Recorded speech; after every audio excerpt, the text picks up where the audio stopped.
We want to thank you, Ms. Jane, for being here today to meet with so many members of our community, our staff, and even our clients who all are able to participate on the call today.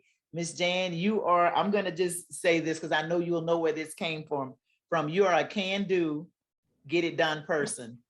Yes, and the reason I say that, that was one of the things that I know that your mom, the kind of person she was, and she definitely passed that on to you.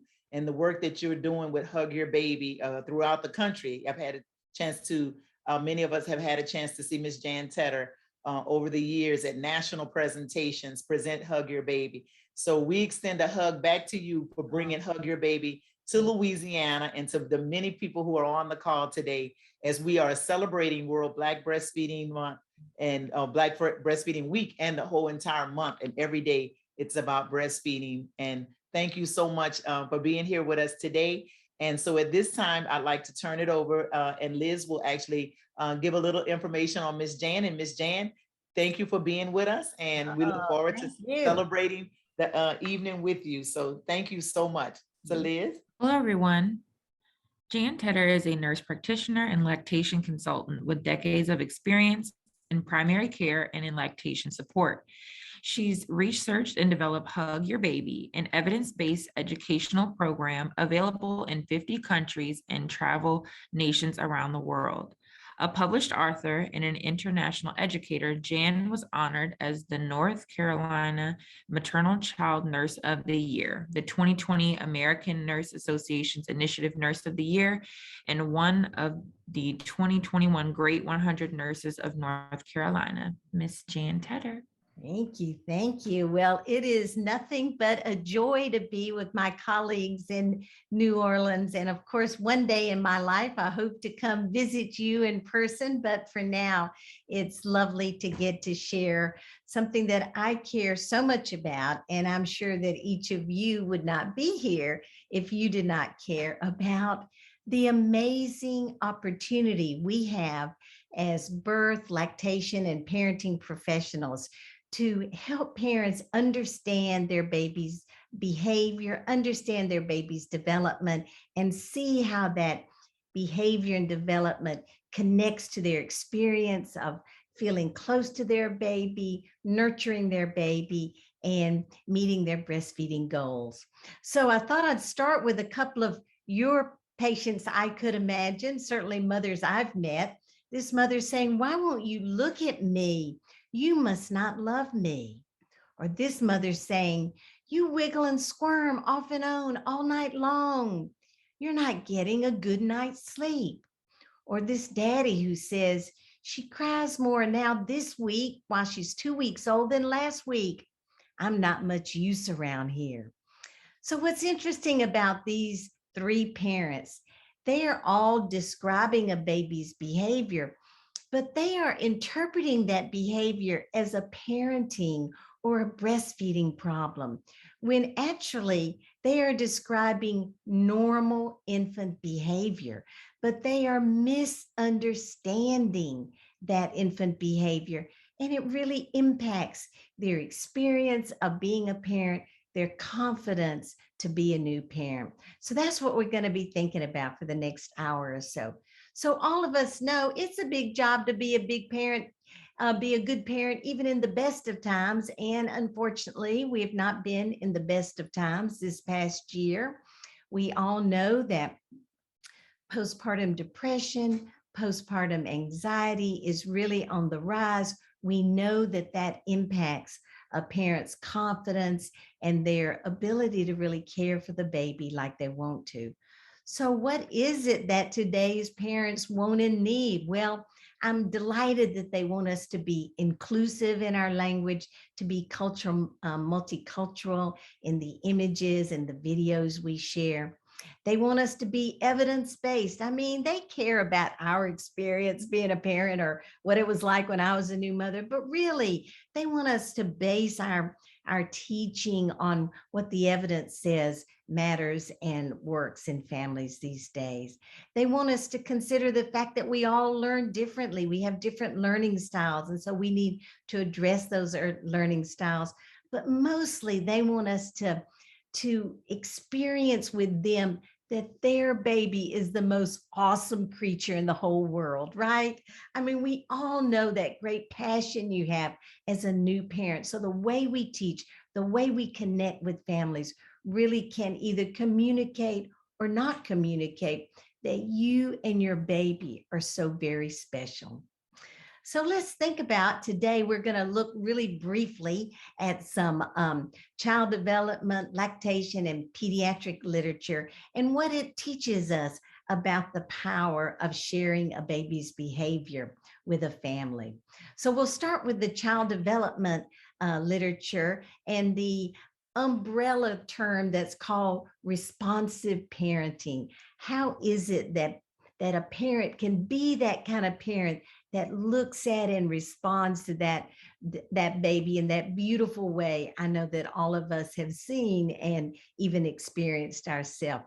So I love what the World Health Organization did in that they helped us know that there are 3 steps to being a responsive parenting.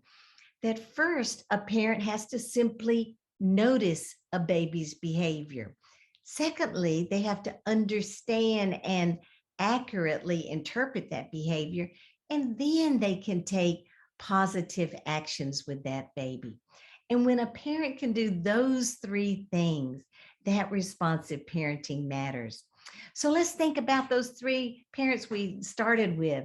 That mama who says, you just wiggle and squirm all night long. You must not be getting a good night's sleep. Maybe I need to add a little cereal to my breast milk. Well, that mother was noticing that her baby was wiggling and squirming during the night, but she was misinterpreting that. She did not understand that her baby was exhibiting active sleep, which is normal, which is a sign of a baby's surging brain development. She misinterpreted it as a parenting or a breastfeeding problem. And how about the mother we saw here early on when her very baby was looking away from her? And that mother says, you must not love me. Why won't you look at me? Well, we understand that that gaze aversion is a normal infant behavior. But when a mother doesn't know that, of course, it hurts her feelings when her baby looks away. So let's talk about some of those ideas today. And when we do that, when we understand responsive parenting, then we know we're looking at the core of a baby's emotional, intellectual, and social development. Now, some of you might have seen this most charming video of a daddy watching one of those shows like America's Got Talent with his little toddler. Now, this little toddler, the way you see mom, daddy, and this baby interact, you would think they are speaking a foreign language. And I guess they are in the sense that they're speaking baby talk. But I love this video as an example of when parents practice responsive parenting, how rich and engaging communication is, even long before there's much language associated with it. Did you understand it though? No. That's what I was wondering. I don't know what they're gonna do next season because they did some stuff this time. Exactly what I was thinking. Right. Don't bring that in. You know what I'm saying? Don't do the same stuff. You know what I'm saying? Yeah, I was thinking that. Yeah. That's what I said. It was like, you know what I'm saying? And I was like, what in the world? Don't do that here. You know what I'm saying? Yeah. Yeah, yeah. I thought the same thing. You think a lot alike, huh? So I just love the fact that there is no question that that baby feels heard, appreciated, engaged with, and that daddy is finding delight in that engagement. And what we know to be the case is that those of us who work with those little babies, when we teach those prenatal and parenting classes, we have the opportunity to kind of turn on this understanding of the importance of this responsive parenting. And the research lets us know that it matters. There is less postpartum depression when responsive parenting is happening. increase in parent confidence, increase in breastfeeding, decrease in family stress, and even a decrease in childhood obesity. And interesting for those of us who work in the world of breastfeeding, we know that a parent has to be able to read a baby's body language just to even know when a baby's hungry. But interesting research shows us that while you begin by reading a baby's body language, that actually breastfeeding continues to teach us to respond to and understand our baby's behavior. So it's sort of a two-way street I love to think about. So let's move on to my favorite mentor, Dr. T. Barry Brazelton, who I had the great honor to study with and become certified in his work. He was a pediatrician out of Harvard who passed away at age 100 just several years ago. And he brought us two really important bodies of knowledge: the Neonatal Behavioral Assessment Scale, called the NBAS, and the Brazelton Touch Points. We'll talk about them briefly because they matter a lot in responsive parenting. So the NBAS is an exam that is looking at 18 different reflexes in a baby and 28 different behaviors. And when you look at every little baby and all of those little elements, you score them on a score of 1 to 9. Now, this exam is used primarily around the world as a research tool. You can imagine that it causes us as professionals to look so closely at babies that we can understand very subtle differences. So we can answer questions like, what is the impact of cigarette smoking on during pregnancy on a newborn? What's the impact of neonatal jaundice? What's the impact of malnutrition or living in a war zone on during pregnancy on the developing child? So it is, like I said, an exam that's too complicated for the day in and day out work that most of us do. But I did take time to get certified in this exam many years ago. And what it did was open my eyes to what I thought was the most sort of main things that we want parents to be able to identify about their little newborns. And so what comes to me is this idea that we want parents to be able to understand a baby's sleep-wake cycles and what we call a baby's physiologic stress response. Now, that's not very family-friendly language, is it? Because, I remember a mama saying to me one time, well, I thought we were in the state of North Carolina, so when I was talking about newborn states, she did not know what I was talking about. And there typically are described as 6 newborn states, but I always found it kind of hard to remember all those different states. And, the words we use matter because we can use words that sort of invite a family to explore their child from a language that they understand, or we can kind of request that a parent come into our kind of more technical professional language, but that's not very inviting to a family. So the words we use really matter in whether a family feels that we have a way of sharing information that's beneficial.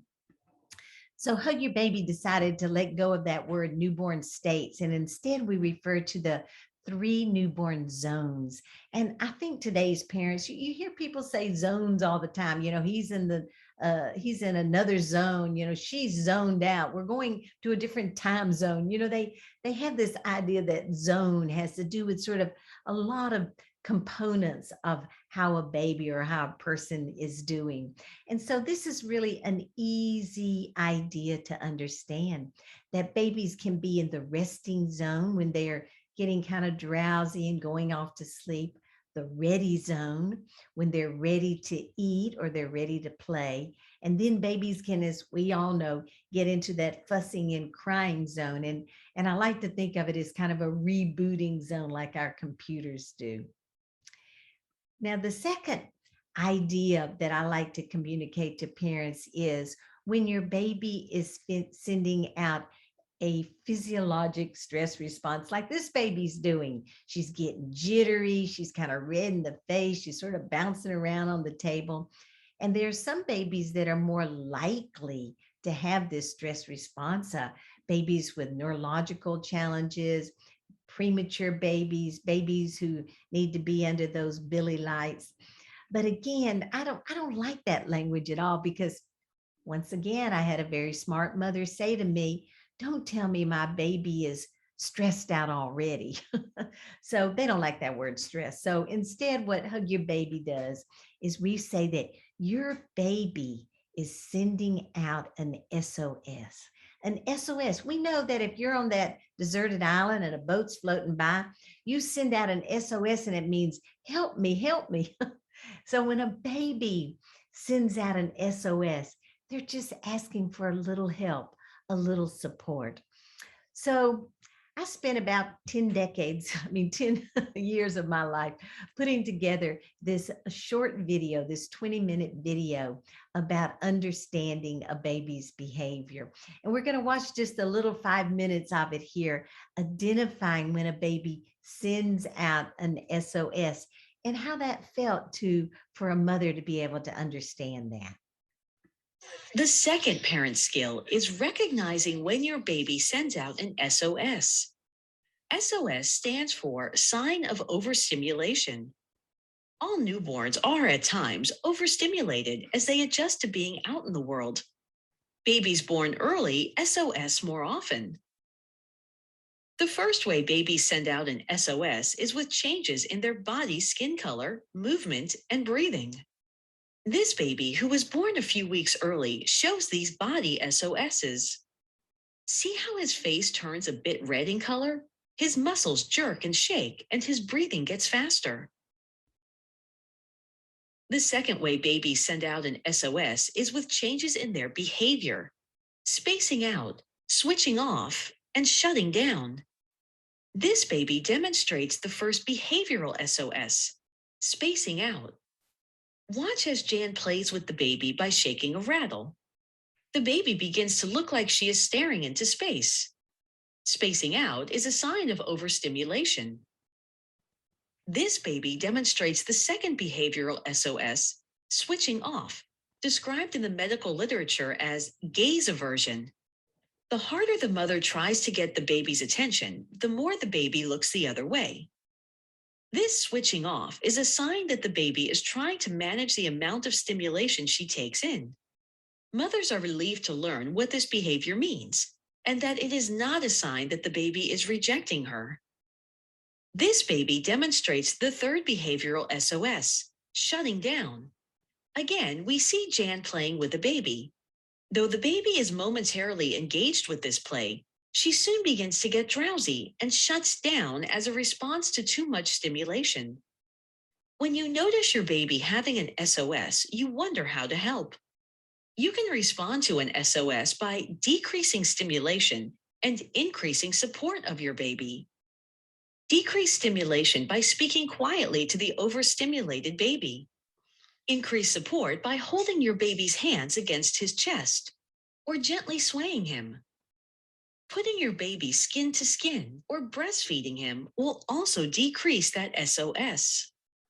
This is little Maria, who's now 2 weeks old, but she has a special story because she decided to come into this world 4 weeks early. Well, of course, because I've had 4 kids, I kind of know what to expect. And in the hospital, she just had little tics where she would jerk or her eyes would roll in the back of her head and she would just fall asleep at the drop of a dime, and we would change her clothes or weigh her even.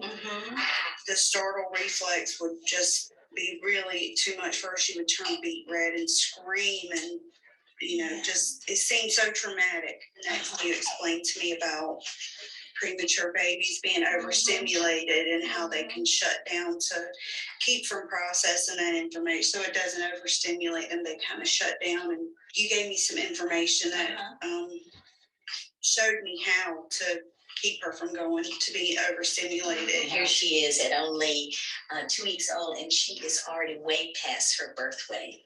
So yeah, this is 6 months later. With Miss Tedder's help, we learned how to keep our babies comfortable and how to make sure that we don't overstimulate our babies.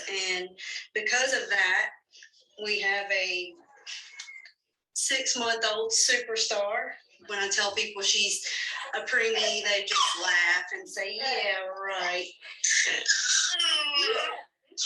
Oh, you have so much to say. Go ahead, Dad. I like it when the babies talk for us, don't you? So this is another family I wanted to introduce you to. Olivia came to me as a teenage mom, and she was certainly like a lot of teenage moms at high risk for not being sure that she wanted to breastfeed, but she came to our breastfeeding class and our Understanding Your Newborn class, and she developed such a sophisticated understanding of her baby. And I wanted just to let her speak for herself about that. I thought it was really special the way that Carson communicated to us as a tiny little baby. And I wondered if you would share a little bit about how you learned to read his body language and what that meant to you. Yes, when we were talking, you were showing me some of the little signs, like him squinting his eyes, and him like moving his arms wildly and his legs. That means that he's been overstimulated. So we tried different things, like putting his arms close to his chest and swaddling him and rocking him back and forth, and that seemed to help. And you can tell the difference between when he's being overstimulated versus when he's just closing his eyes and being calm. Yeah, I remember. I love that when we talked about this, you said you were going to teach your sister and your mom, and so y'all all were paying so much attention to these little ways that babies communicate. That's great. Yeah. Babies are very smart, smarter than what we think they are. Isn't that exactly what we want all of our families to say about their babies, that they're smarter than what we think they are? So the Hug Your Baby video, we're going to see a little bit more of it today. It does help us think about how to read a baby's body language in order to prevent and solve problems around a baby's eating, sleeping, crying, and attachment. Now, the second body of work by Dr. Brazelton is what's called his touch points work. This is such an exciting theory about development. His point of view is that right when a baby is on the surge of development, right when a baby is going to be learning something new, that baby has some changes in their behavior. So here's this little baby. She's really good at sitting down and she's trying to crawl. Right when she's trying to crawl, all of a sudden, she has some sort of disorganization in her eating, her sleeping, or her general behavior. Now, of course, if a mother doesn't know that surge in development, that desire to go from a sitting baby to a crawling baby might impact the baby's sort of attention during breastfeeding, the mother might, of course, assume the baby wants to wean. Or if the baby is getting up once or twice more at night, then the mother may, for instance, think the baby is sick instead of understanding that this change of behavior is expected. And of course, we as baby and child development people, we know when these changes are going to occur. We know when a baby's going to try to walk or try to roll over, trying to sit up. And so thinking of ways to let families know about that ahead of time is what we know to be very important. And then just a little bit about the lactation literature. Why do moms stop breastfeeding? And you know, it's a complex subject. We know that there's social reasons, psychological reasons, demographic reasons, physical reasons that all contribute to, if mothers don't have the help they need, that they are often likely to give up breastfeeding. But I was really intrigued by the infant feeding and practice study study that was done a number of years ago, but it keeps being reanalyzed. And what they did is they had 1,500 breastfeeding families that they called up every single month and said, are you still breastfeeding? If you aren't, why did you stop? So what they showed was over time, there would be different reasons. If her mother had cracked and bleeding nipples at 2 weeks, she's going to probably stop breastfeeding if she hasn't had the help she needs. If a baby, say, goes on a nursing strike when she's 5 months old, that mother is likely to give up breastfeeding if she doesn't understand what that means. Or this little 9-month-old who's pulling up to stand now and all of a sudden starts waking up more at night. that mother would worry that the baby's not getting a good night's sleep, not understand it as a sign of the baby's development. She might give up breastfeeding as well. But what was interesting about these mothers is every one of them, no matter when they stopped breastfeeding, they all check marked this one idea that my baby was not satisfied. And see, I think there's this real connection between what Dr. Brazelton taught us about these developmental surges, these touch points, and our understanding that the mother might look at that and be confused that her baby was not satisfied. And in this case, assume that it was a breastfeeding problem. So after spending a couple of years kind of swimming around in all this information about breastfeeding and child development, I developed the Hug Your Baby Roadmap to Breastfeeding Success. And this is a handout. It began as a handout, ended up as an online course and a digital resource page, but a handout that looks at the developmental stages that babies go through, and then gives parents tips and clues about that development and ways in which they can respond effectively to that development. So let's think a minute about the prenatal and birth time. Of course, there's so much we want to talk to families about during the prenatal period. We want them to, for instance, understand why breastfeeding is important, but not in a general way, but why is it important to them? Did they have a mother who had breast cancer? Do they have a grandma who had diabetes? And they can understand that breast milk helps to prevent those illnesses. Perhaps they really are very interested in the issue of bonding and attachment, and they realize that that oxytocin in mother's milk will help them feel close to their baby. So helping them personalize their reasons for breastfeeding can be really valuable. Where are they going to get support? I know they're going to be calling a lot of you. I always tell my prenatal patients, write down the phone number of who you can get in touch with on Tuesday afternoon if you have a breastfeeding problem on Tuesday morning. You do not want to be calling someone who gives you an appointment on Friday. That is too far ahead. And of course, we want them to begin to understand about reading their baby's body language, which is why I would encourage you to use our Hug Your Baby video during your prenatal classes so they can understand that their babies as newborns actually do communicate. Then at the birth time, of course, we want them to be aware of the World Health Organization's recommendation about skin-to-skin care, avoiding pacifiers, having the baby rooming in with you, breastfeeding the baby the first hour, all those steps that we know are critically important to a mother's success with breastfeeding. And also to know how to notice those early feeding cues like this little one is showing us here, or how to tell if their baby's getting enough to eat. So again, there's a video clip that reviews those issues as well. Now, by 2 weeks, some of the issues have changed a bit. For most breastfeeding families, we expect breastfeeding to be well established by 2 weeks. Most parents are kind of feeling like they're more confident about what's going on. And then all of a sudden, their baby starts crying more at about 2 weeks, peaking at about 6 weeks, and then crying less and less.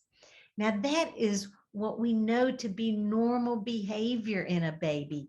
And we want parents to understand ideas about how to calm that baby, but we want them to understand that it's not a sign of a breastfeeding or a parenting problem. So what the research shows is that if we give parents very specific techniques for calming a baby, then they are more likely to have more confidence. And what we believe in Hug Your Baby is if we teach them to notice those SOSs, notice when the baby's like sending out those early signs of needing a help, that baby may even cry a little less.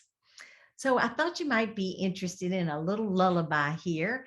My husband's a professional musician, and when he and I took Hug Your Baby out on a world tour. We went to 14 countries in 14 months, sharing Hug Your Baby with birth and parenting, lactation professionals. And while we were traveling, my husband studied different musical traditions, and we wrote some lullabies that help to share information about a baby's development. Now, we all know that if a partner is actively involved in the care of the baby, that the mother experiences less stress and is more successful meeting her breastfeeding goals. So we designed this video to reinforce to fathers the amazing opportunity they have to be the experts on calming their fussy baby, and also to instruct them a little bit about what these techniques are.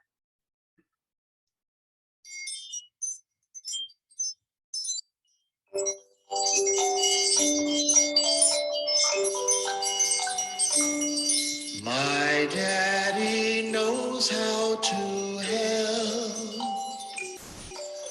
when I've lost my way.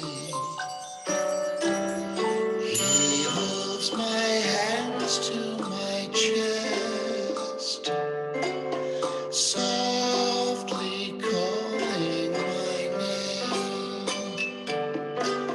Sometimes I feel so upset. My face gets red as can be. He helps me settle and rest, smiling calmly at me. If I am fretful or frown, getting ready to cry, he sways me up and then down, singing this sweet lullaby, holding me close to his heart. He helps me get a new start. My daddy always comes through. He knows just what to do. Whenever I start to cry, he sings this sweet lullaby.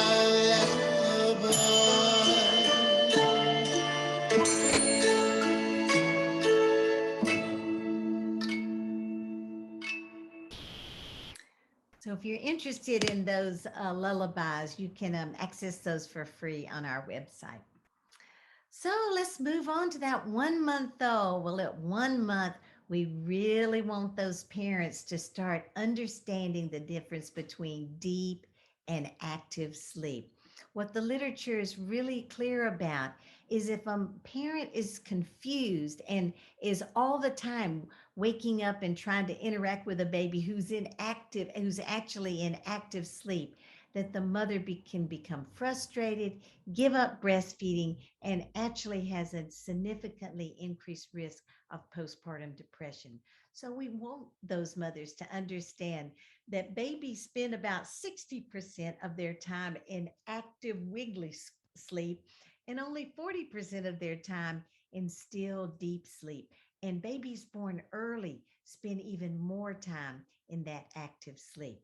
So for those of you who haven't bumped into this concept before, we all know what deep sleep looks like. You know, when that baby's asleep, you lift their arm and it just flops down. But we're going to learn also about what active sleep looks like and what importance that made for a new mother. This baby shows us what still deep sleep looks like. Her body is still. She surprises her mother by not responding to any stimulation. There is no movement of her eyes and her eyelids stay shut. Her breathing is deep and regular and she makes no sounds. Every hour or so, a newborn will transition from this still deep sleep to active light sleep. This baby is in active light sleep. Her eyes might flash open. She puckers her mouth, makes sucking movements, vocalizes, and can even smile. But this baby is not waking up. She is just transitioning from her still deep sleep to her active light sleep. In only a few minutes, we observe that she transitions back to still deep sleep. Her parents are delighted to learn that important brain development occurs during the active light sleep cycle. I would wake up every time he made a whimper at night thinking he needed to breastfeed. I just was exhausted. I didn't get any more than an hour of sleep at a time, and that was a maximum. He seemed frustrated. I seemed frustrated. We're both crying in the middle of the night. When I met with you and you started talking about the active sleep and the deep sleep, it made a lot of sense. Could you describe what it looked like to you to see him having what you think now was active sleep? Yes, active sleep looks almost like awake sometimes. His eyes even open, flash, look back and forth. His arms shoot up and they shoot down. Sometimes even a cry or a whimper. And what I come to realize through your training and DVD is that he can stop that on his own. And now we have a wonderful nighttime relationship. I think it's very sweet how she refers to that nighttime relationship. So now let's move on. We don't have time for all of these, but just a couple more. I wanted to mention that 4-month-old, one of my favorites, because we know that at 4 months, there are these two big developmental surges going on. One is that baby is learning to roll over, and the other is that baby's brain is developing so much that she is easily distracted during breastfeeding, a time when the mother can think, oh, my baby wants to wean. So let's see what kind of information we could provide that would prepare a mother for this developmental event. A 4 to 5 month old is on the way to exciting motor and mental development. Notice this baby's determination, frustration, and then surprise by rolling over. In just a moment, the baby seems pleased with her accomplishment and is ready to explore the world from this new perspective. Rolling over often happens at the same time a baby becomes increasingly aware of her surroundings. See how she pulls right off the breast when she hears another voice? This distractibility is normal at this age. It is not a sign that the baby wants to wean. Instead, it's evidence of important mental development. Mothers learn that breastfeeding in a less stimulating environment often helps the baby settle down for her meal. Babies who are especially sensitive to developmental surges may be energized by these developmental changes and begin to awaken more at night. If a mother does not anticipate these changes, then she might think her baby is hungry and needs more nighttime calories. However, mothers who understand developmental surges can continue the breastfeeding pattern that was working before the changes began. Now is a good time to practice comforting your baby back to sleep without adding more nighttime feedings. Be sure to watch the Bumps in the Road video on this roadmap page.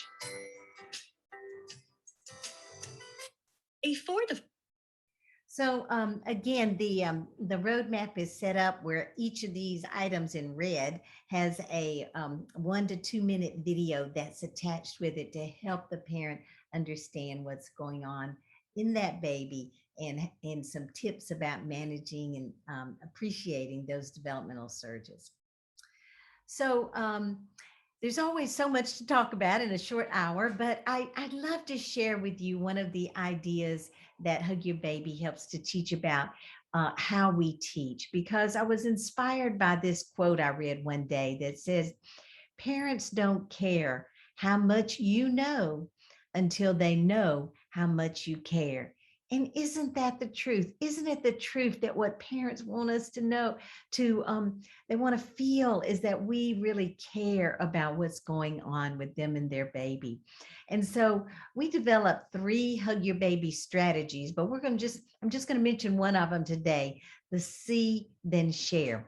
Seeing the baby's behavior, then sharing that behavior with the parent.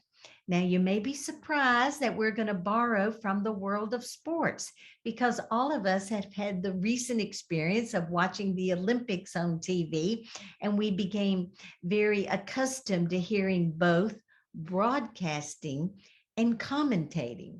So, for instance, in broadcasting, that broadcaster may say something like, "She's at the top of the highest diving board. She leans forward and leans back, and picks up her shoulders." And they broadcast. They say exactly what they see that athlete doing. And as we're listening to them, we are thinking, how in the world do they even notice all those things, right? But in fact, as they broadcast, it actually increases the listeners' ability to observe that. So the next diver that gets up, we notice a couple of those things. So this is a concept we teach in Hug Your Baby, is the idea of broadcasting a baby's behavior, saying exactly what we see. Now, commentating is a little more familiar to us. It is more like what we think of as traditional teaching, where I, as the teacher, give you information. So it is describing the importance of what you're saying. It's important to do that, but I think what we've discovered at Hug Your Baby World is that broadcasting that behavior really opens up a whole new avenue of connectedness with a family. So just this week, I got the most lovely email from a breastfeeding peer counselor who is completing the Hug Your Baby certification. And she told me this story. She said, "I was wondering how I was going to use broadcasting and commentating while I'm having Zoom visits." And she said, "This mother called me the other day, call me on Zoom." I was looking at her and she says, "I think my 4-month-old wants to wean because she keeps pulling off the breast." And then the counselor said, "And then I started asking a few questions, how old is the baby?" And I noticed as soon as I started talking, the baby came right off the breast and turned and looked, right at the computer. So the counselor started broadcasting this. She said, "Oh, I noticed that when you were speaking, your baby was steadily breastfeeding and looking up into your face. But I noticed when I started speaking, your baby turned and just looked at me a minute. But then interesting, when you started speaking again, the baby turned back to you. And I even noticed that she started patting your breast while she was breastfeeding." So then she was able to commentate, to explain to the mother, this is such exciting behavior to see in a 4-month-old. It is behavior that shows us that your baby's having this big surge in her mental development, that she is curious about the world around her, and that she also loves breastfeeding. It is not a sign that she wants to stop breastfeeding. It's just a sign that she is so interested in the world around her. Some mamas will find out if they go to another room and breastfeed in a quieter room a minute, or just give the baby a second to come back to the breast. Everything will be fine. So we find in Hug Your Baby that this commentating and broadcasting is really exciting. Hey, here's another example. Here's a family that's come to your WIC office, and a very kind and supportive thing that you might say would be like, "Oh, you seem to really love being a dad." That's a really sweet thing to say. But how different would it be if you said, "Oh, I noticed that when you start talking, your baby turns and looks right up at you. Oh, I noticed when you look down and reach out to your baby reached up and wiggled your nose. Oh, I can see that you really love being a dad." So see, again, that is like reinforcing that positive daddy experience that he's having, but you are helping him see what behaviors he has as the father that the baby responds to, and how helps him see his baby's behavior and how it makes the daddy feel. So We encourage you to try out the broadcasting and commentating ideas. And if you want to know more about that, we do have an online course, the Hug Your Baby Strategies. So just to let you know, there's been some exciting research that's done. We were identified as an evidence-based program, and we've had some new research in the last few months. We have a couple of review articles that you can get to from our website, and some great research that looked at what is the impact of using Hug Your Baby with parents. And this is what we've discovered, is that mothers with babies in a special care nursery have increased knowledge after they watched the Hug Your Baby video and felt more confident about going home with that tiny little baby. When Hug Your Baby ideas are incorporated into a childbirth education class, the mothers say that they have an increased confidence that they can reach their breastfeeding goals. Fathers whose babies are in the NICU and who participated in a Hug Your Baby class also had increased knowledge of baby's behavior, as did teenage mothers. The teenage mothers love these ideas about baby sending out an SOS and what zones my baby in.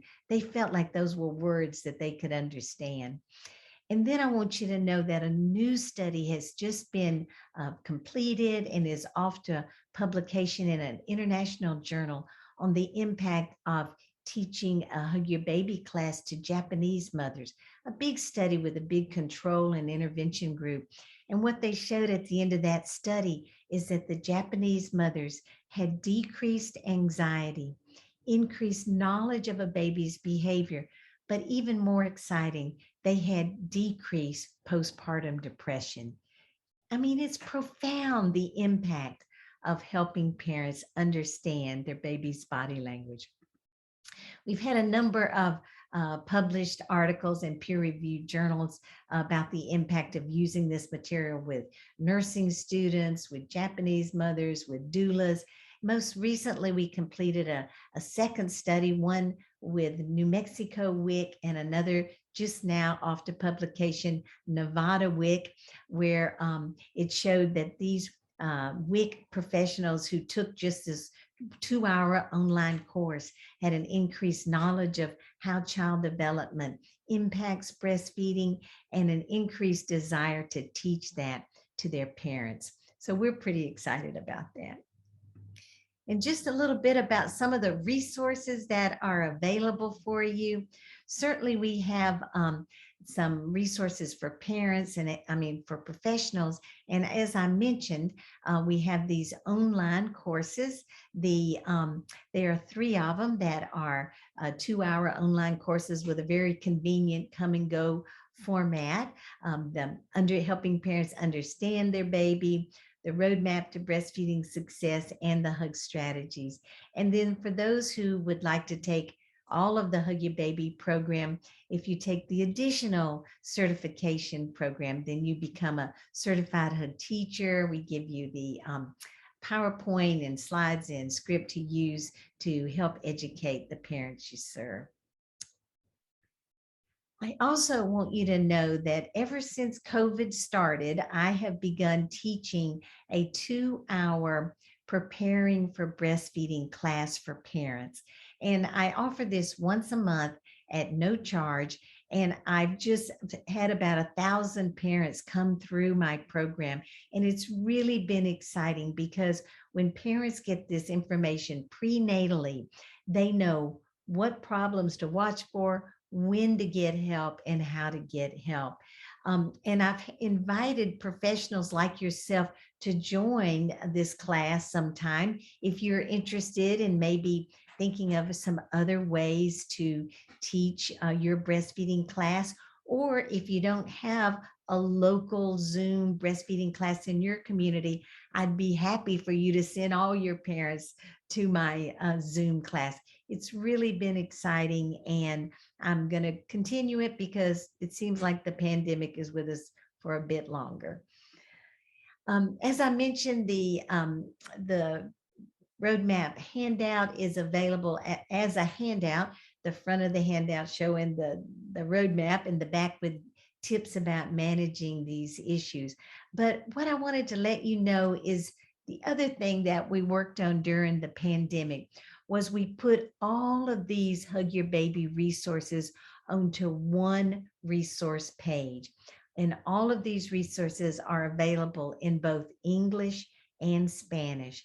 And what we've had happening now with different organizations is that organizations can link this one page to their website. So for instance, South Dakota WIC, those parents go onto the WIC website there, go to the breastfeeding section and click a button, and then they have these resources available to them.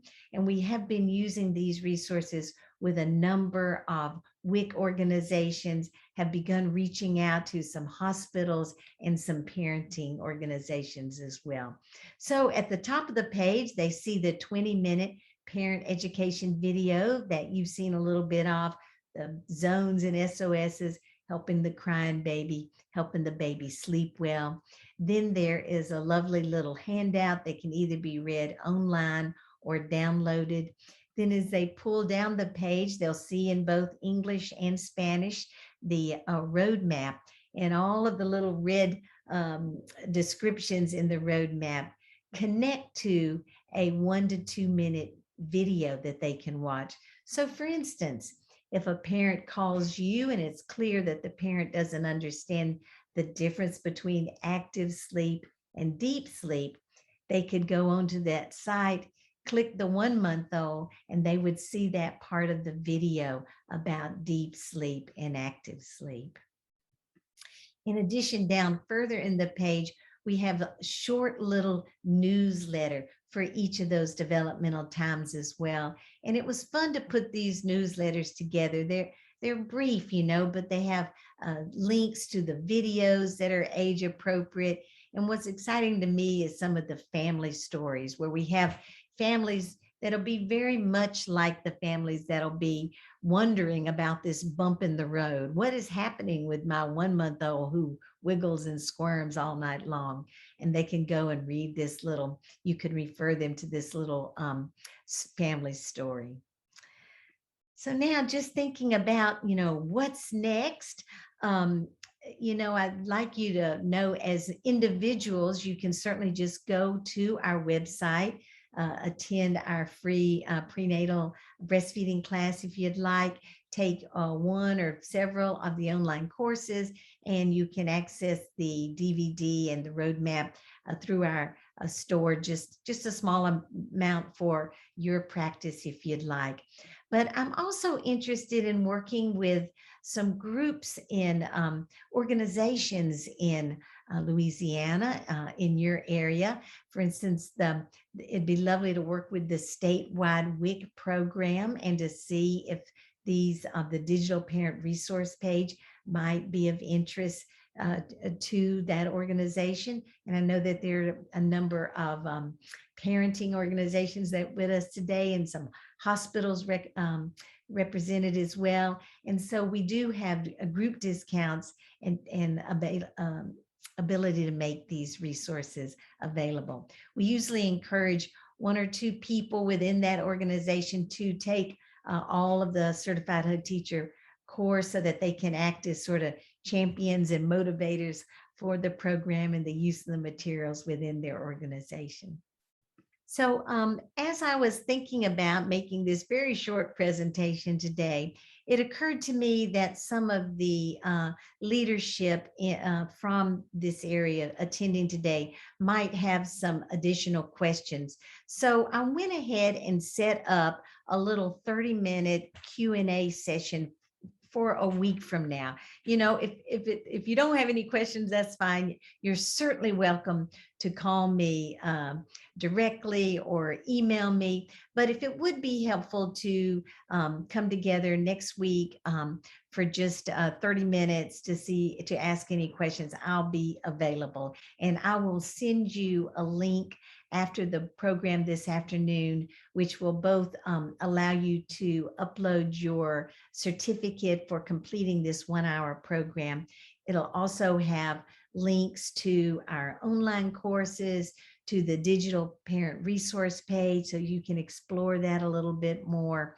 And also I have an outline of this program today. So if you wanted to look up any of the references, we have that available. So I wanted to take a minute to introduce my colleague, Camille Smith.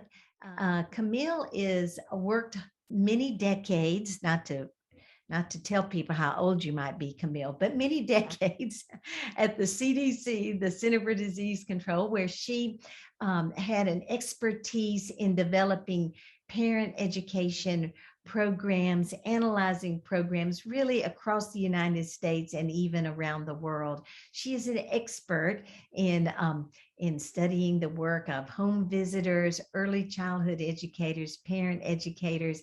And most of you know that my experience comes from the world of medicine as a nurse practitioner and a lactation consultant. So it's been such a joy and privilege for me to learn from Camille over this past couple of years. And I knew that many of you visiting today were coming more from that parenting and early childhood perspective. So I thought we'd just give Camille just a minute to share a few ideas on how she reflects on the use of Hug Your Baby in those with those families. So thank you, Camille. Go for it. Thanks, Jan, and hello, everybody. I'm so delighted that you were able to take the time to tune in and to listen to Jan and to find out a little bit more about Hug Your Baby. I came to Hug Your Baby probably now about maybe 6 years ago or so. I'm not really quite sure. And I'm a Hug Your Baby trainer. As Jan said, I was at the CDC for, 29 years. But prior to that, I actually did a lot of direct service delivery work. I worked as a home visitor. I worked supervising childcare providers. I worked in hospital settings. So I kind of did quite a bit. But what drew me to Hug Your Baby and why I just think it is so invaluable to learn the material and to apply the material and teach the material to families is because when we were at CDC, we spent, 18 years or so designing a parenting intervention where we looked at the long-term health and developmental outcomes of babies and the maternal outcomes, such as maternal depression, maternal stress. And we had several, it was a clinical trial. So we had control and experimental groups. And what we found is that, and this is even after, it was like a birth to 3 in one of the sites, birth to 5 in a couple of the other sites, but we followed them through a very extensive battery of assessments, both the babies and the family up to age 12. And what we found is that parental self-efficacy, a sense of parent feeling confident in those early years and being able to read their baby's cues, develop those observation skills, and then to be able to respond in a contingent, responsive way with that baby. That was the essence of what led to these long-term positive health and developmental outcomes for the baby and reduced maternal depression. So the reason that I love Hug Your Baby is because Hug Your Baby is the essence of what we did a lot of research about, that we found made this long-term difference in the lives of these children and their parents. And I really believe that developing those keen observation skills early on, not only is it helpful in the relationship and being able to provide for their baby, but what we also found is that it gave the parents an inner strength, an ability to then take what they learned and take those broadcasting and commentating skills, which we didn't call it that at the time of our study, but now I know that that's a much more appropriate language for what it was that we were trying to teach. But then they took that information out into the world and they advocated for themselves as parents. They became more involved in PTA. They became more involved in their community. And as you all know, it really is this sort of holistic perspective. It all starts with relationships, relationships with the parent and the baby, relationships with the provider, relationships with the community, with the teacher. And so I truly believe that Hug Your Baby is one of those programs that is at the heart of responsive parenting and is at the heart of what we learn to be really important. And I thank Jan for giving me the opportunity to be a part of it. And it's just I can't say enough good things. So thank you, Jan, for giving me Oh yeah. Well, you just bring such a warm and special perspective. It really is lovely. I know that if any of the Training Grounds people are with us today, that's one organization in New Orleans that has begun using some of our materials. If you want to say something about your experience, or certainly if anyone has a question, we have about 10 more minutes here. Hi, Jan. Hi, Oh, look, it's Camille. Melanie. Hey, Melanie. How are you? Well, say something about what you're up to. Yes, we found Jan maybe 2 years ago, I think now, Jan, before COVID. Yeah. And fell in love with Hug Your Baby and what it offered. And so we currently have 2 staff members that are Hug Your Baby certified instructors. And we're getting ready to send you another one, Jan. So be on the lookout. We love it. We use it with our families that come to the We Place Center. We offer it one-on-one sessions is what we've been doing most of the year, just with COVID happening, and it just is working. We're doing them virtually and we're doing them in person. And it just really complements the work that we're doing with our baby cafe model, which is more of a parent support group. So this almost kind of gives them kind of the evidence, research, instruction, and then we support them throughout their breastfeeding journey through our baby cafe sessions that we partner with NOLA Baby Cafe here in the city. And so we have been enjoying them. We've had parents who nursed their first child and is back again and wanting to come through a hug session because they didn't have that the first time. So yes, it has been wonderful. We love it. And we are open to helping any family that is in the state of Louisiana that's interested in a Hug Your Baby session.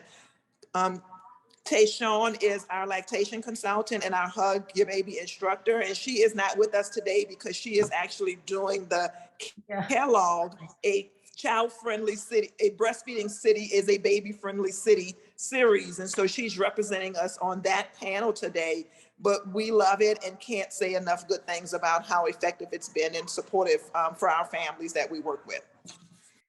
So I'm looking forward to being in touch. I know that we all share this passion for supporting and encouraging these young families we work with, even during and maybe even more during these challenging times.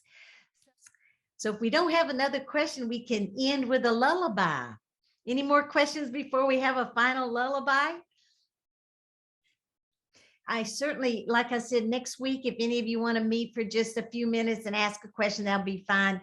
Also, I'm certainly available by phone and by email. So this is a lullaby my husband and I put together to celebrate the World Health Organization's 10 steps to breastfeeding.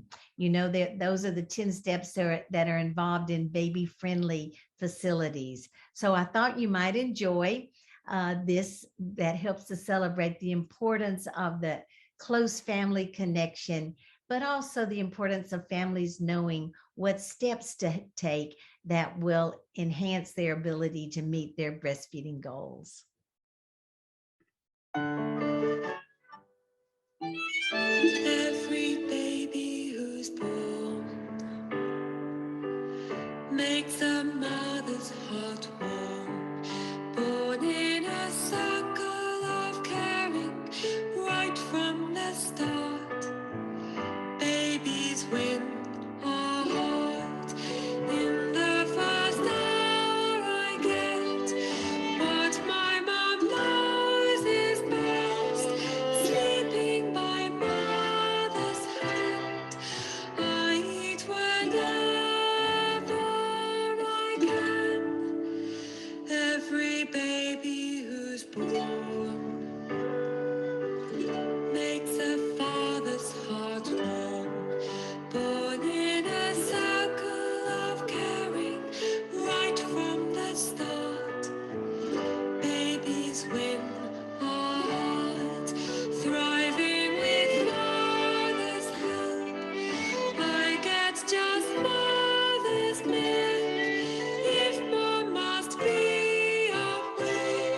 baby who's born makes the neighbor's heart warm. Born in a circle of caring, right from the start. Babies win. Babies win.